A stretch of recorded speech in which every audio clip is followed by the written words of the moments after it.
ராணிப்பேட்டை அருகே வழக்கறிஞர் ஒருவர் சுட்டுக் கொல்லப்பட்டதை கண்டித்து மயிலாடுதுறை மாவட்டத்தில் வழக்கறிஞர்கள் நீதிமன்ற புறக்கணிப்பு போராட்டத்தில் ஈடுபட்டனர்.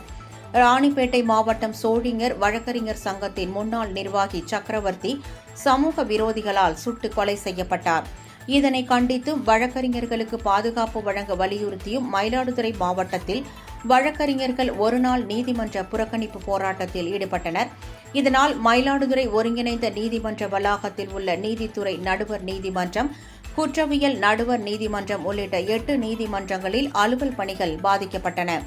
இதேபோல் சீர்காழி, தரங்கம்பாடி ஆகிய இடங்களிலும் நீதிமன்ற புறக்கணிப்பு போராட்டம் நடைபெற்றது. இதனைத் தொடர்ந்து நடைபெற்ற மாயூரம் வழக்கறிஞர்கள் சங்க கூட்டத்தில் வழக்கறிஞர்களுக்கு பாதுகாப்பு வழங்க வலியுறுத்தி தீர்மானம் நிறைவேற்றப்பட்டது. இதேபோல் திண்டுக்கல் மாவட்டத்தில் வழக்கறிஞர்கள் ஒருநாள் பணி புறக்கணிப்பு போராட்டத்தில் ஈடுபட்டனர். அப்போது வழக்கறிஞர்களுக்கு பாதுகாப்பு வழங்க வலியுறுத்தப்பட்டது. இது தொடர்பாக மத்திய மாநில அரசுகள் சட்டம் இயற்ற வேண்டும் என்று வழக்கறிஞர்கள் கோரிக்கை விடுத்தனர்.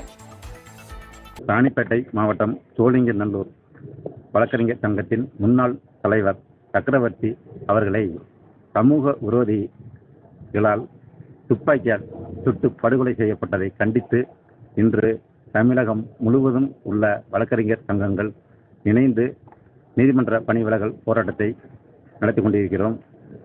அதற்கு பொதுமக்களும் ஆதரவு தந்து கொண்டிருக்கிறார்கள்.